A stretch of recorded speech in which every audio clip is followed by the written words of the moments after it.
Thank you for joining us, Mr. Dalmia. Mr. Gaurav Dalmia is the chairman of Dalmia Group Holdings, one of the leading investors in India. And today we are here to have a conversation about his philosophy, the reasonings behind his decisions, and who the person really Mr. Gaurav Dalmia is at heart. So, how about we start right at the beginning? Tell us a story from your childhood, because childhood is, of course, a time which really shapes us, shapes our thinking, and shapes who we are as individuals later on. Perhaps the most important influence in my life was my grandfather. So I remember a vivid incident.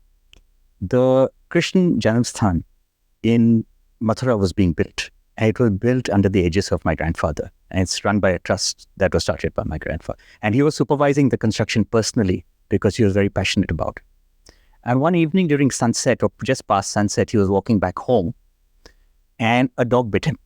Now, when you get bitten by a dog, you have to take rabies injections, etc., which has animal content in it. And he refused to take it. He said, look, this is what I stand for.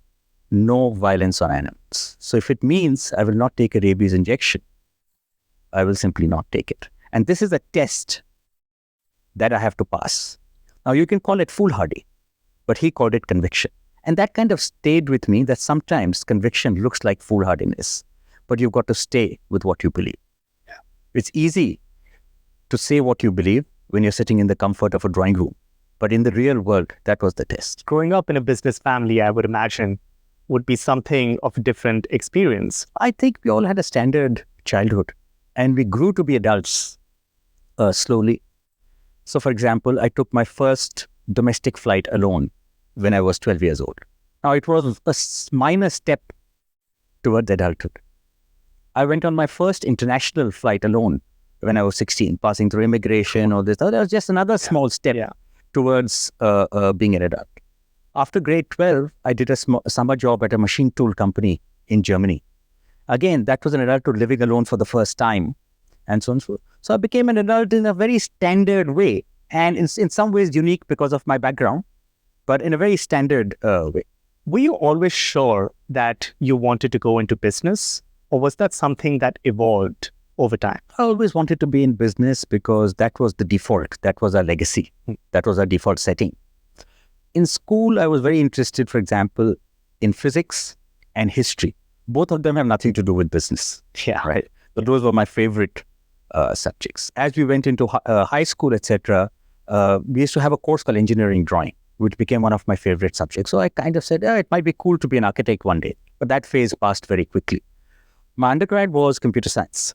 Yeah. But again, it was on the basis of I wanted to be in business, not be a software engineer. Yeah. And I followed that up with an MBA, etc. So it was a path towards business with minor detours, minor interests here, minor interests there. I'm still curious, and I'd rather probe a bit deeper. When you were thinking of being an architect, or when physics and history were your favorite subjects, how did you and why did you choose and decide and have that high conviction to, in fact, go into business once and for all? Because then that shapes your life, and it's very hard to switch identities and professions later on. Well, like I said, first of all, it was a default setting. Yeah. So my peers, cousins, family, they were all in business. So that's what I grew up with. I was closest to it than to, let's say, being a doctor. Yeah. Being an engineer, being an academic, or being a chartered accountant. So I was closest to it. My interest was in a whole bunch of things, physics, history. I wasn't particularly interested, for example, in being a doctor, because that requires lots of specialized knowledge. So you can eliminate a few things simply by virtue of your interest. Then as I was growing, I started reading, I think, the Economic Times when I was 12 or 13 years old. I started reading the Economist magazine when I was 16 years old. So slowly my interest in business just developed. I read Peter Drucker's books when I was in high school. So it was pretty clear by the time I was in high school that I wanted to be in business. In my mind, it was pretty clear. Coming from a business family then, what are some of the core values that were ingrained in you as a child, which you think have shaped your life, your business philosophy, and your personal philosophy? We were very frugal. Obviously, we imbibed those values. We also learned to cut the clutter. Don't worry about small things. Focus on the big things. Again, I saw that in my everyday life. We were yet taught to be ambitious. So do well in whatever that is you choose to do. Treat people well. So money was a very small portion, or material things were a very small portion of our experience and our desires. So buying a new watch was not as cool as getting the best grades in class. So we were shaped by all of that. Money was never a topic of discussion. It was always being frugal, caring about people, learning about ideas, not really a focus on how to create value. I wouldn't say that. I was just saying materialist things. When I'm growing up, think of somebody who's 16. Creating value is not what he's thinking about. Yeah. Acquiring things is what he's thinking about.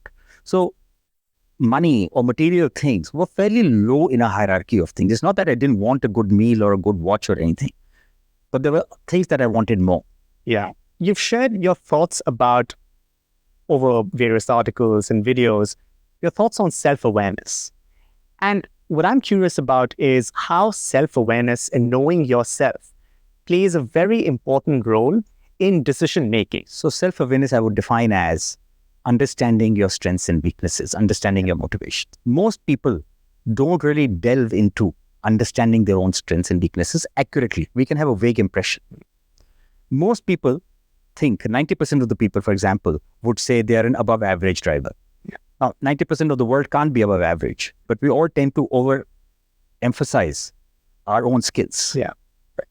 So it takes a little bit of humility to understand these are my real strengths, these are my real weaknesses, this is what I ought to do. Now, let's translate that into the business world. When you create a team, if you know yourself well, you will create a complementary team, will complement your weaknesses and strengths. Yeah. If you don't know your strengths and weaknesses, you will only hire people like yourself. Yeah. So that you will possibly become a victim of groupthink. So that's a practical thing that you can see in business. Secondly, if you have self-awareness, you will have a compass saying, is this what I truly want? Am I heading in the right direction? If you don't have self-awareness, you could just drift. Things are going well. You're just drifting. There's no issue, but there's an opportunity cost to it. So I think these things make a difference when you're self-aware. You don't get hijacked by life. You define life. Don't you think that when you're self-aware and you do the SWOT analysis of yourself and you know your strengths, you know your weaknesses, at that point of time, aren't you bucketing yourself as an individual? No, knowing your strengths and weaknesses is not a static phenomenon. Yeah. It's a dynamic thing. You can say, these are my strengths. This is what I want to improve in. Understanding yourself and molding yourself go together. Yeah. If you don't understand yourself, how will you actually mold yourself? What I'm curious to hear about is your own thoughts on the mindset that you have acquired over the years, your value systems over the decades, and how that has shaped your life. Passion is the number one determinant in life. I think it's correlated to success. It's correlated to personal happiness, and so on. Your greatest challenge, or for a lot of people from the business community, their greatest challenge is that you can underperform to your own potential and still have a very good life. So please be aware that you shouldn't underperform to your own potential. So that kind of stayed with me, firstly because it didn't come from my father or my uncle or anybody. It came from somebody who's in your own age group. One of my favorite quotes from the Upanishads, which I use in my life every day, and I'll quote it, is, you are what your deep driving desire is. As your desire is, so is your will. As your will is, so is your deed. As your deed is, so is your destiny. So your deep driving desire in many ways determines your destiny. Otherwise, it's very easy to be trapped by a golden handcuff in a business family.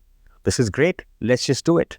So that's just go by the default setting rather than trying to innovate and improve upon it. So I think this passion I would rank as the single most important thing. And you can look at this at building a business level as well. So in one of Drucker's books that I was telling you I was reading even when I was a kid, there's a whole section on Matsushita, the electrical goods company from Japan in the 60s. Now this is before Matsushita became a big company. They used to have a Matsushita anthem, which used to be something like, grow Matsushita, grow Matsushita, grow. It's almost embarrassing to be chanting that every morning. But if you want to truly build a great business, you've got to be able to keep your dedication and passion on your sleeve. You've got to be able to say that. Yeah. Most people would shy from it.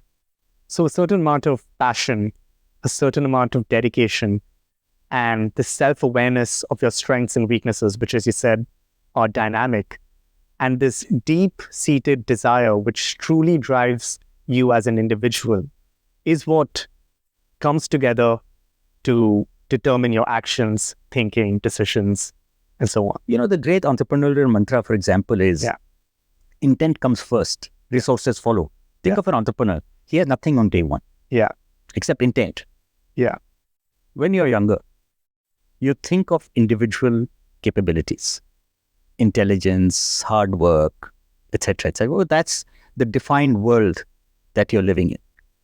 A 50-year-old Gaurav Dalmia has discovered that courage, that the world rewards courage more than intellect. I would not have known this when I was 20 years old, for example.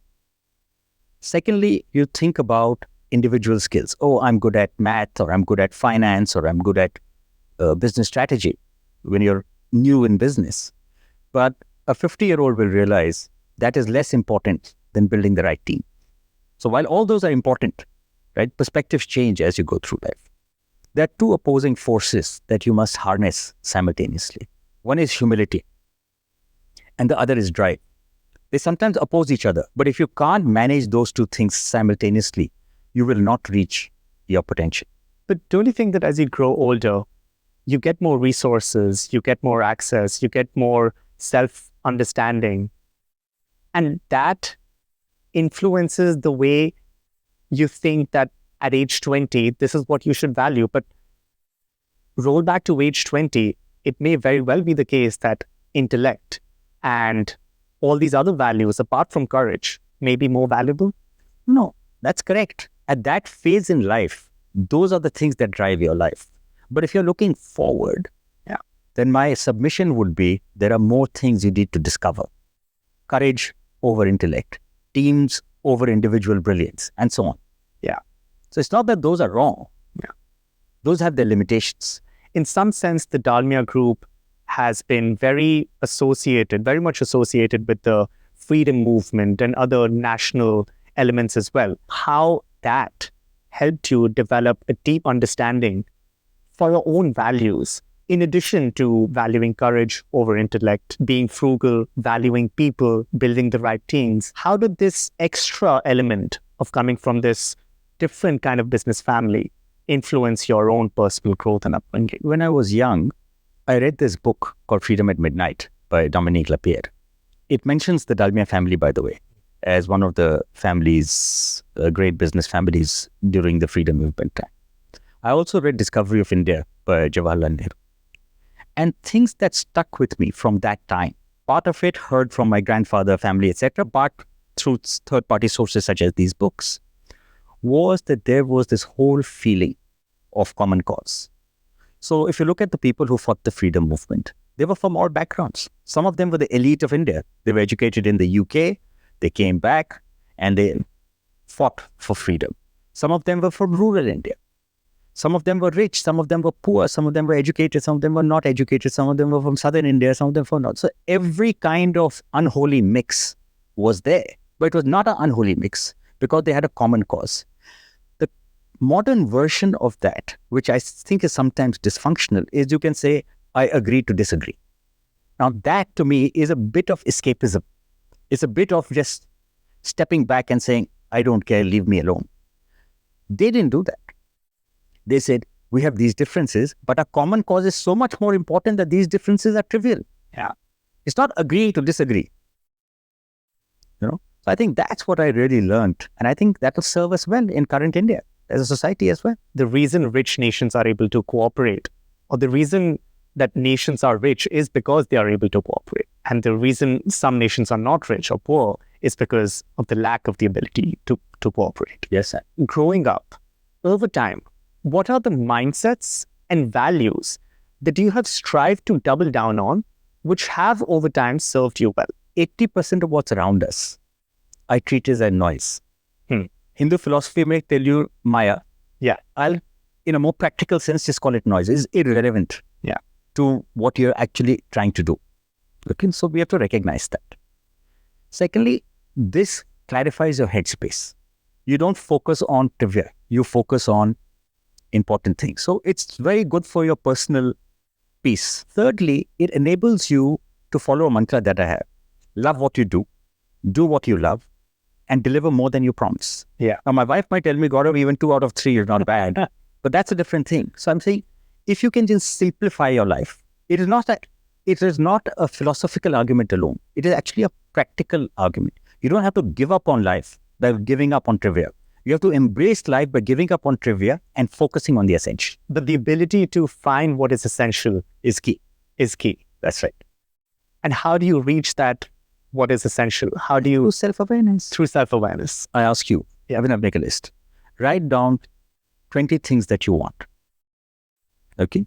In order of importance. And you write down 20 things. And then I say, Abhinav, good. Drop the bottom 15. Just focus on the top 5. Yeah. The other 15 are there. Just let it be in the background. Don't disregard it, but don't over-regard it. These are the 5 things that should drive you. You've written this list in this order. Yeah. That actually frees up a lot of mind space. That is very interesting. Charlie Munger uses a variety of mental models to navigate his decisions. Are there any such models or frameworks that you have found valuable or particularly useful over the years? I'm a great fan of Munger and Buffett. Okay, I don't think I can have a single conversation with anybody without referring to a Buffett or a Munger point of view. There is a blog called Farnham Street, and I believe Berkshire's offices are on Farnham Street in Omaha. That's why this blog is on Buffett and Munger's thinking called Farnham Street. And they have mental models. Yes. So they will have a mental model, for example, called Circle of Competence. Simple to understand. Yeah. They have a mental model, for example, called second order thinking. Think strategically of what the implications might be, not the most obvious implications, but second and third order thinking. They have a mental model called probabilistic thinking. Yeah. Nothing in life is definite, so think of various scenarios that may play out. And I think the most important they will have is a thing called inversion, which is live life backwards. Think of what your end goal is, and then back calculate what you need to do to get there rather than thinking of each step incrementally. I can add to that certain things that I like. So for example, my view that I've learned in life is don't overcomplicate things. Focus on the A issues. The top 5 in the list of 20 that I was mentioning to you. The other 15 will take care of themselves. Second, be open-minded. Don't have biases going into anything. Third, have a multidisciplinary approach. So for example, if you're investing, in a company, think of culture of the company. I think it's very important. Think of market position of the company. Think of the motivations of the team. Look at the financials for sure, but the order needs to be culture, market position, motivations of the team, etc., and financials can come last. So these are the mental models I've developed in addition to what I've learned from the Buffetts and Mungers of the world. You've talked about motivations and how that deep desire that's truly driving you should be relatively relevant and pertinent to what you're chasing. Why do you view the world the way you do? And was there an influential event in your life that significantly shaped that why? See, I can't point to one event really, Abhinav, but the world has been kind to me. Yeah. The world has challenged me often enough. The world has rewarded me sometimes. What I've learned is the prize won't be given to you. You've got to go and earn it. So if you've got to go and earn it, you've got to do anything and everything that it takes. Yeah. And it's as simple as that. You can use a sporting metaphor. Yes. The training you have to go through to be a great sports person. You can use a business metaphor. It doesn't matter.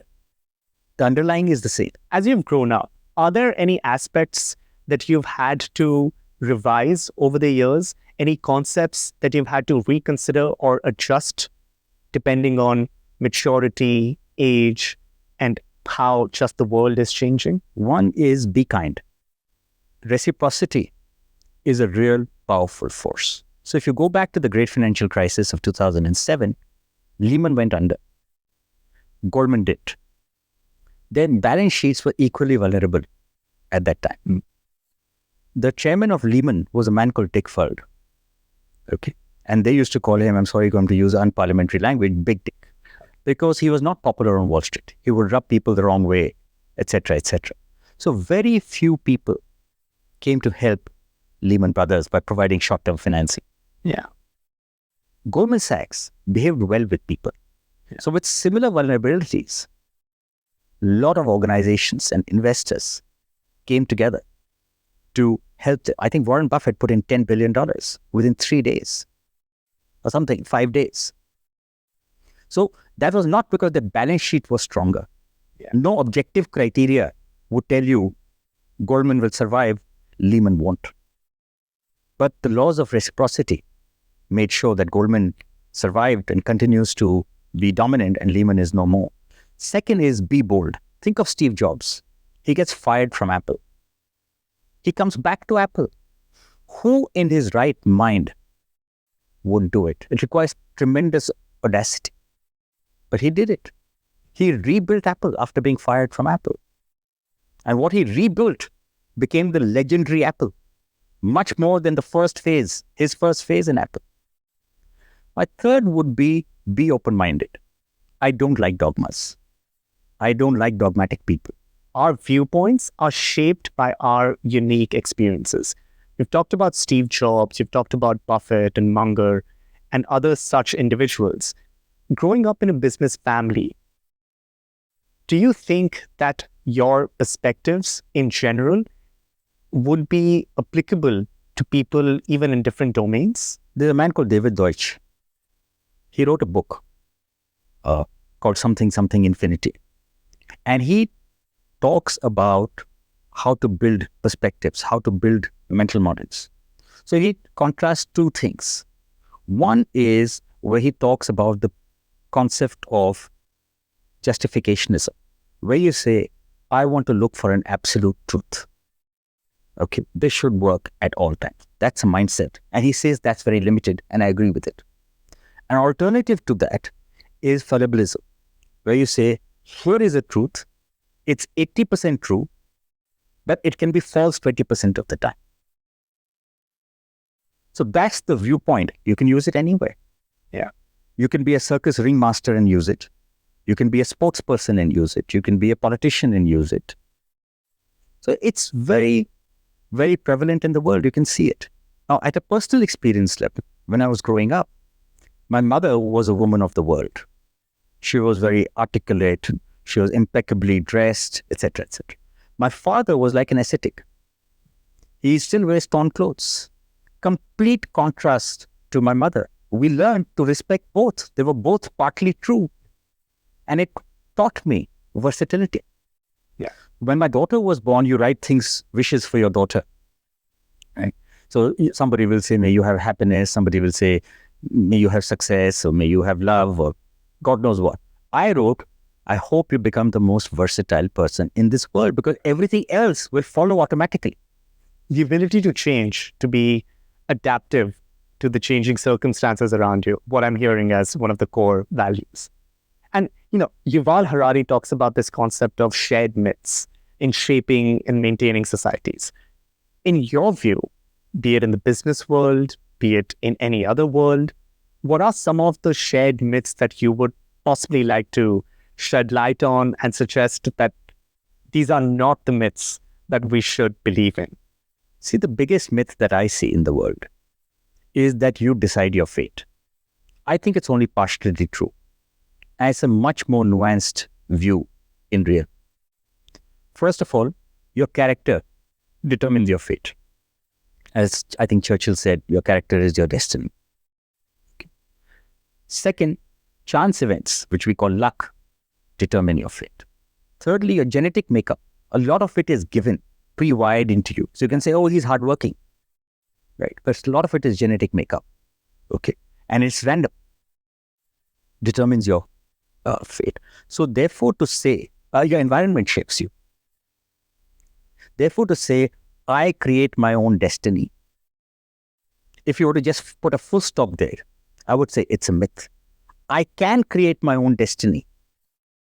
I think is far more true than I create my own destiny. I think that is very profound because, the question that was coming to my mind was, how does this correlate to courage and all the other values that you've talked about? But yes, the ability to create your destiny is with you. But whether you can actually create your destiny is not You can shape determined. your destiny. Yeah. You may or may not be able to create it to the extent you think. When we look at macroeconomics of a nation, the idea of conflicting effects really holds true. Because there is always more than one way to look at things, be it in macroeconomics or any other field. Please tell us how you navigate through economic ideas as well as personal ideas at a macro level, and how you are able to collate all these different differing viewpoints and then find the signal from the noise and then function in the world more efficiently. Just think about India. If you were in 1600, India was, I think, 22% of GDP, global GDP. If you were in late 1800s, we were 12% of GDP. Today, I believe we are in the range of 3% of GDP. Okay. So the Industrial Revolution happened. Yeah. The productivity gains that happened in the Western world, we couldn't keep pace with. Then it was followed up by imperialism. Then the left turn India took post-independence, and so on. Okay. So you have to have this historical perspective of what can be done. Look at India today. Okay. Look at India's demographics. I think it is a prime driver of where India will. If you look at India's investment and savings rate, that's propelling growth. It's true in much of Asia, certainly true in India. If you look at our geopolitical sweet spot today, right, it's helping India. So you've got to be able to not just get hijacked by, oh, we are a poor country. You've got to say, look, this was our potential. We can again be an intellectual and economic leader if we simply emulate the productivity gains that happen because of certain sources in certain parts of the world. What your views are on compound interest. And the reason I asked that is because Steve Jobs said, find what you love and do it. And you've also just said that, you should do what you love and love what you do. But what about the people who haven't really been able to find what they quote unquote love? For example, I did my undergrad at Berkeley, and here I am working in news and media, which is pretty divorced from my technical background. So what would you say to the people who have not been able to find what they love, and how can compound interest do the magic for them? Because we all know it does incredible magic over a period of time. Are you enjoying what you're doing? Even though you may not be able to say categorically you love it. So if you're enjoying what you're doing, you should create a high standard. So you can say, I want to be an artist. And after 5 years, you may change your mind and you can say, no, I want to actually open a museum. I've moved on from just being a mere artist, right, to being a curator. Yeah. So you can evolve. Doing what you love is not static, but having a high standard, I think, is a requirement. No matter what you do, you can evolve.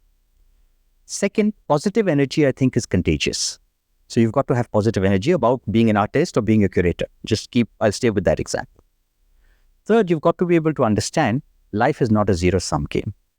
You're a great artist. I may be a great artist too. It's not a zero-sum game. You're not competing against me. You're competing against being a better artist, producing more quality works. I may run a bigger museum. Doesn't matter. Life is not a zero-sum game. And I think most importantly, I think it was Charles Saatchi or somebody who said this, who started the great advertising agency Saatchi and Saatchi, is better to wear out than to rust out. So think of it as in mechanical engineering terms. Apply yourself, do the best you can. What's the worst that will happen? You'll wear out. You don't put the best that you can do, you may rust out. That's worst. Would you say that this means having a bias to action? Absolutely. Rather than finding what you love and then waiting for that to just dawn on you? Yeah, I think that's a spoiled brat syndrome. They're saying, I haven't found what I love. You've got to be able to evolve. You've got to be able to create yourself. You can't discover yourself. You've got to create yourself. I think a lot of people get lost only trying to discover themselves. The ideas that are usually spread in the media are the ideas that are easiest to believe. I'm also curious to hear your view on how you find your own perspective and nuance from the reality that mainstream media or just general prevailing thought processes serve. So first of all, you've got to be a minor critic. Anything that you hear, you've got to be able to evaluate it critically, saying, is this right? Is it wrong? Is it partially right? Is it right in this situation, etc. Is different from his dangerous cousin called cynicism. Okay. So a lot of people get entrapped by not being critical necessarily or thinking critically, but by becoming cynical. Nothing works, this won't work, etc. Second thing is conventional wisdom is correct, but it's often wrong because we tend to overgeneralize. Okay, so you've got to be able to take conventional wisdom with that pinch of salt. So the same David Deutsch argument, don't look for a universal truth, but look for a truth which you keep adapting in whichever phase of life you're in. So I'll give an example. I think it was Xi Jinping who was being interviewed by somebody, and they asked him a rhetorical question. What do you think is the verdict of the French Revolution? So he answered, it remains to be seen. All right. Wow. The point he was making is different periods in history will view the French Revolution differently. That is very profound. And the ability to have that clarity of mind that there is possibly no universal truth, but the truth that can always evolve and adapt is something that really distinguishes the fine thinkers from people who are not really able to see the future. And you've been an investor most of your life. I'm curious to hear how you can invest your own skin in the game in personal and professional decisions, not necessarily where money or investing is involved, but how that activity has shaped your decisions in not only that own domain, but other domains of life as well. See, skin in the game is a new terminology for what you would call quote unquote ownership in the old days. And it's not just physical ownership. For example, let's have an ESOP plan in a company. Okay. It's about psychological ownership of a decision and its consequences. So in the old days when Warcraft was being written, how do you create ownership in the minds of soldiers who are going into a very dangerous situation? You burn the bridges so that you can't escape and come back. Now, you can say this is foolhardy, it's not even true, but I think it does make a point. I think it was during World War II, then Franklin Roosevelt, when he was asked to make decisions about sending more troops into war. He would say, I want to sit where I can see the graveyards of the dead soldiers. I'll be able to make the right decision there because these are my people who I'm sending to war. Sitting in the White House is very easy to say, deploy so many more troops. I don't know the angst of the common parents whose kids are being sent into war. Yeah. So he created skin in the game by trying to be in touch. He couldn't do an opinion poll every single time, right? He still had to make a decision himself. Yeah. By doing that, by creating a skin in the game. Can you give us an example where you worked through risk to see success? And how can we make ourselves more rationally less averse to risk? So let me give you a simple example of risk. We're sitting in this room. Let's put a tightrope 4 feet above the ground, 2 feet above the ground. And I ask you, let's walk this tightrope. We'll all try it. Right? We put the same tightrope 50 feet above the ground and we say, okay, let's try it. We'll give up all our competence and no way. Because risk has increased. Yeah. The skills required to walk that tightrope hasn't changed. Yeah. They're the same. Right. So you've got to be able to manage risk and not give up on your skills. Yeah. Okay. So for example, I think risk and return are correlated. We all know that. How do we measure risk? By variance. The outcome could be X or 1.2X or 0.8X. Therefore, this is risky. Yeah. If it could be X or 1.01X or 0.99X, it's less risky. Yeah. So we've got to understand the variance. That's a statistical concept. Second is risk that you can handle. Okay. So for example, if I am a good product designer in a company, I can take certain risks. If you're a good marketeer, you can take certain other kinds of risks. You cannot take product design risks. Yeah. Right. So you have unique capabilities of addressing and assessing risk. So I think risk and knowledge Have to go hand in hand. go hand in hand. Third is quantum of risk. What's the probability of ruin? What happens if this bet goes wrong? So if you were to start a McDonald's, right? How did McDonald's start? They said, I'm making a hypothetical argument here. Let's open 6 restaurants. Let's perfect the McDonald's formula. Once we've got 6 or 10 or 20, the first 20 will be tough. Moving from 20 to 200 will not be tough. Yeah. Right? Because we've perfected that. If we go straight to 20 or straight to 50 or straight to 100, we have a probability of ruin. We'll just shut shop. But if we do 4 and go wrong, no problem, we'll iterate. We'll make those 4 work. So you've got to think of probability of ruin and this McDonald's type of formula. I also want to hear your views on black swan events, because we may risk certain things, we may take rational risks, but what about black swan events? And how do you, even when you don't have data or knowledge or information about what that improbable event may happen in your life, which may change the course of things, how do you still prepare yourself? And the reason I ask this question is because even as we have been in this era of tech boom, you as an investor have been normally also away from tech companies. You've also invested traditionally in traditional sectors. So how do you manage the risk that comes with these sectors, the black swan events risk? How do you manage the risk inherent in these sectors? And how do you use that knowledge to shape your personal and professional decisions as well? Tech does change the world. There's no argument about that.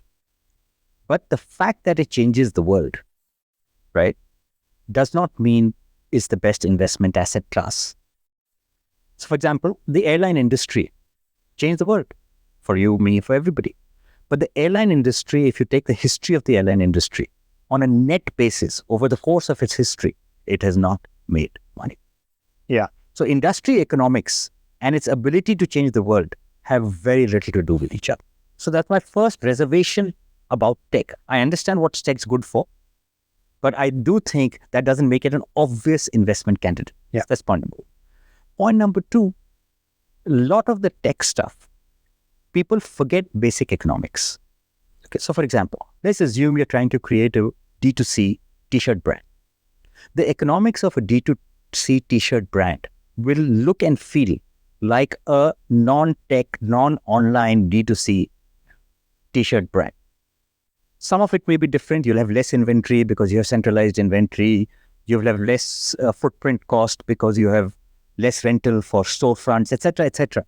But the basic economics will not change. In the excitement of the tech world, people forget that. They think there's something unique about the D2C t-shirt business. For a SaaS company, which has 90% gross margin, right? If you can reach a certain scale, you'll become a cash cow. Yeah. In a D2C t-shirt business, that is not likely to happen. So people misrepresent the glories of tech. Okay. So I'm a little bit more subdued about some of this stuff. Thirdly, there was way too much excitement in the tech world for my liking. Okay. And it's distortionary. So I think it was Rothschild family which had a saying, buy to the sound of cannons, sell to the sound of violence. So there were way too many violins playing in the tech world to play. And we can see the aftermath of buying to the sound of violence rather than buying to the sound of cannons. We can see it today.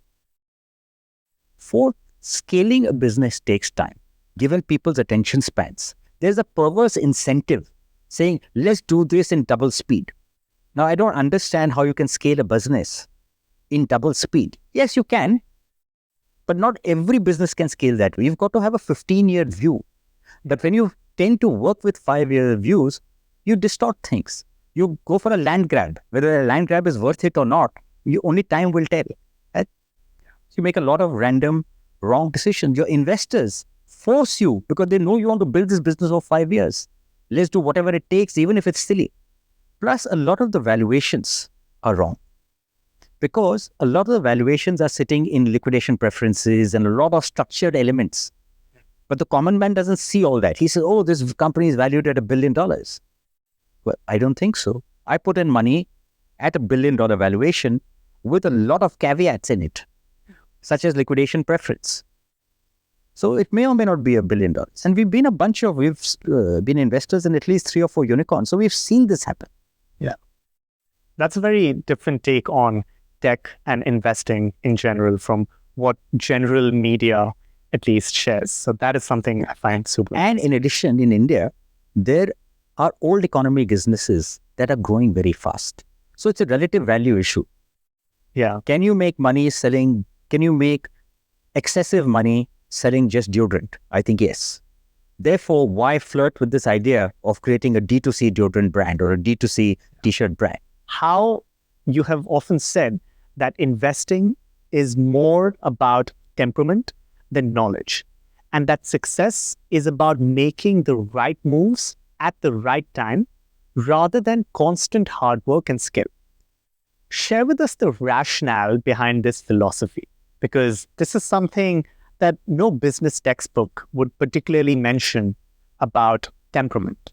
Most underrated skill or quality in a person. So hard work and technical skill, whichever kind, I were to use high school math parlance, is a necessary but not sufficient condition to be great at anything. It's necessary. So I'm not trying to undervalue it, but I think people tend to overvalue it, which is what I'm trying to correct. Now, knowledge is a commodity. I think you can buy it in the market, quote unquote. Okay. There's nothing that a good consumer branding company doesn't know versus a mediocre consumer branding company. The facts are known to everybody more or less, right? It's their ability to use those facts which makes a difference. Okay. And that I think is a matter of temperament. So let's assume you're a stock market investor and you were wondering whether you should be investing in Infosys or not. I can give you a report, which is a sell report on Infosys. I can give you a report, which is a buy report on Infosys. And they'll both have cogent arguments. So to me, the knowledge is not going to be the differentiator. Both the logic for sell and buy is there. You've got to be able to use your perspective. First of all, what's your time horizon? Is it 2 years, 6 months, 5 years, 10 years, whatever it is? That may alter the decision from buy to sell or vice versa. So these are all temperament type of issues where you can bring these things to bear as you make a decision. In the end, people get rewarded for judgment, and judgment comes out of temperament, the example I was just giving. So if you look at history, business history, Disney was kind of plateauing, and Michael Eisner comes in, and he uses the existing resources of Disney, which were the libraries of cartoons and so on, animated stuff. And he makes animated movies out of those and rebuilds Disney. That latent potential was always there in Disney. It took an outsider to come in who had the right temperament to monetize this latency. If you look at Satya Nadella, he's taken the resources of the business and gone. There's nothing new that he's created that was not existent in Microsoft before. If you look at the SME sector in India, and I've seen this again and again and again, you may ask, what distinguishes a good company with a not so good company over 20 years? Is it quality of operations? I would say no, because the difference in quality of operations between one company and the other is marginal. You may have slightly cheaper raw material because of your location. You may have slightly higher logistics cost because of your location. You may have more modern machinery. I may have an older plant, and therefore you may be slightly more efficient. But all this over time will change. I'll upgrade my plant, I'll become more efficient, then you'll upgrade your plant, and so on. So these are not long-term sustainable advantages. These are not what create winners from mediocre companies. How you reinvest your capital, your profits, to grow at the right time, in a disciplined manner, in the right areas, because you may have 10 growth opportunities from different product lines within your business. That is actually the big differentiator for long-term success over 20 years. Not ops, but how you reinvest your capital. And Buffett points this out as well. So all the small businesses that they own, they say, sorry, you can't use your surplus cash. You have to send it back to Big Daddy, which is Berkshire Hathaway. We will then reallocate capital to you, because an average businessman may not be a great capital allocator. We, as Berkshire Hathaway, are great capital allocators.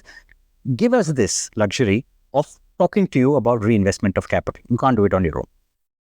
So to me, that's an important thing. Another story I want to tell you, it was a great interview with a man whose name I don't remember. He was chairman of Southwestern Bell in the late 90s when the tech boom was on. And he has a dilemma. He's saying, look, there's so much euphoria in the system. And people are saying Southwestern Bell should do this, Southwestern Bell should do that. Now, if I do something silly, okay, I'll end up making a mistake, likely, okay, and I'll die. If I don't do anything silly, but the world wants me to do something bold, and I don't do it, my stock will tank today, and I'll become an acquisition candidate. So I'm dead both ways. So I have to play the right balance. There's no answer to that. I think Southwestern Bell was the nucleus to modern day Verizon. They played that well. And he knew the dilemma. Don't do anything foolish, but still stay in the game. Don't become an acquisition candidate because you're too nervous. That's a temperament. That's a lovely way of putting it. And I really appreciate how you've gone into the depths of what temperament really is, rather than just talk about temperament at a surface level, about being in the right zone or being in the right mood and being in the right headspace. So I'd love to hear about the filters you use to be self-aware, to be careful enough to have that right temperament, and to distinguish when you're right for the right reason and when you're right, but for the wrong reason. See, in the short term, one can be right and do well for a whole bunch of circumstantial reasons. So you cannot attribute success to yourself. In the long term, if you are repeatedly successful, right, then you know there's something innate in your own ability, decision-making process, choice of sector, or whatever it is that you do. And you can see this. So in 1945, there were, I don't know, a couple of hundred automobile companies. They all were doing the right things in the short term. All of them have gone away. The world is now, this was just in the US, the world is dominated now by 20 auto companies around the world, right? And the US companies are really not in the most innovative league. Okay, so in the near term, you can be successful for a whole bunch of reasons, but in the long term, you require some innate skills. So that's point number one. Point number two, think of a practical trade-off. Suppose you're an investor and I come to you and say, Abhinav, here's an opportunity.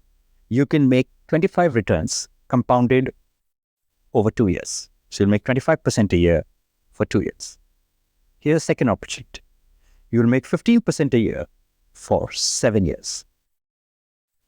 What will you take? I can tell you more often than not, people will say, I'll take 25 for 2 years. I'm saying, hang on. What will you do after 2 years? Nobody knows the answer. So if you were to make that trade-off, you've got to ask this question. Okay, this is great. I can get 25% for 2 years. Forget the risk. Let's assume it's a given. Yeah. But people will not ask the next question. So you've got to think through these tempting ideas and say, are they truly tempting in the long term? Or is it just, okay, I'll have one big hit, 25% annualized over 2 years.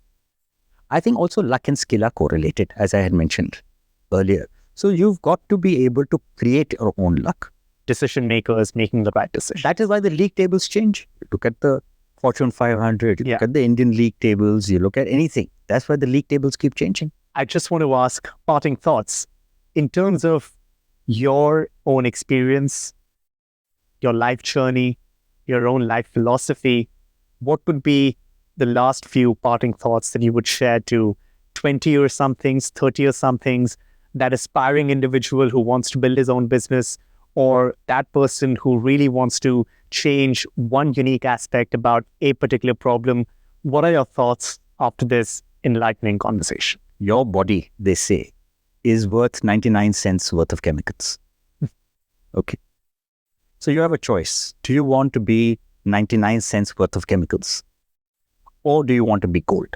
That alchemy of creating 99 cents of worth of chemicals into gold is actually you determine it. That is great.